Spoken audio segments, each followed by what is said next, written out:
ഇന്നെനിക്ക് കുറച്ച് പപ്പായ കിട്ടി. So I thought let's make A healthier version of Kannur cocktail. In case നിങ്ങൾ ഡയറ്റിലോ അല്ലെങ്കിൽ ഷുഗർ കട്ടിലോ ഓർ നിങ്ങളൊരു ഹെൽത്തി ലൈഫ് സ്റ്റൈൽ മെയിൻറ്റെയിൻ ചെയ്യാൻ വേണ്ടി ശ്രമിക്കുന്ന ഒരാളൊക്കെ ആണെങ്കിൽ you can definitely try this.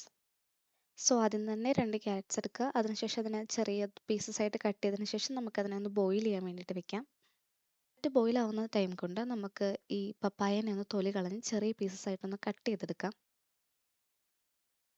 പിന്നെ മധുരത്തിന് വേണ്ടിയിട്ട് ഡേറ്റ്സ് ആണ് എടുക്കുന്നത്. ഓൾറെഡി നല്ല മധുരമുള്ള പപ്പായ ആയതുകൊണ്ട് ഞാൻ അധികം ഡേറ്റ്സ് ഒന്നും യൂസ് ചെയ്യുന്നില്ല. പിന്നെ ഇതിൻ്റെയൊക്കെ എക്സാക്റ്റ് മെഷർമെൻറ്റ്സ് ഞാൻ ഡിസ്ക്രിപ്ഷനിൽ കൊടുത്തേക്കാം. ഇനി ഒരു മിക്സിയുടെ ജാർ എടുക്കുക. അതിലേക്ക് എല്ലാ ഇൻഗ്രീഡിയൻസും ഒന്ന് മെഷർ ചെയ്തിട്ട് കൊടുക്കുന്നുണ്ട്. ആദ്യം തന്നെ നമ്മൾ കട്ട് ചെയ്ത് വെച്ചിരിക്കുന്ന പപ്പായ, അതിനുശേഷം അതിലേക്ക് അധികം പുളിയില്ലാത്ത തൈര് അല്ലെങ്കിൽ യോഗേർട്ട് വേണമെങ്കിൽ യൂസ് ചെയ്യാം. ദെൻ ഡേറ്റ്സ് ചേർത്ത് കൊടുക്കുന്നുണ്ട്. അതിനുശേഷം അതിലേക്ക് നമ്മൾ ബോയിൽ ചെയ്ത് മാറ്റി വെച്ച ക്യാരറ്റ് അത് ചൂടാറിയതിന് ശേഷം മാത്രം മിക്സിയിലേക്ക് ഇട്ട് കൊടുക്കുക.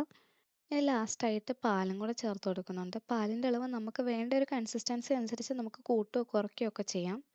ഇനി ഇതിനെ എല്ലാം കൂടി ഒന്ന് ബ്ലെൻഡ് ചെയ്തെടുത്ത് കഴിഞ്ഞാൽ നമ്മുടെ healthy version of Kannur cocktail ഇവിടെ റെഡി ആയിട്ടുണ്ട്.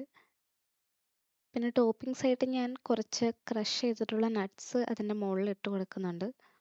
ടേസ്റ്റ് വൈസ് എനിക്ക് നല്ലോണം ഇഷ്ടപ്പെട്ടു. ഞാൻ ഇതുവരെ കണ്ണൂർ പോയി ഒതൻറ്റിക് കണ്ണൂർ കോക്ടെയിൽ ഒന്നും ട്രൈ ചെയ്തിട്ടില്ല. പക്ഷെ ഞാൻ ട്രൈ ചെയ്തിട്ടുള്ള കണ്ണൂർ കോക്ടെയിൽ വെച്ച് എനിക്ക് സെയിം ടേസ്റ്റ് തന്നെയാണ് തോന്നിയത്.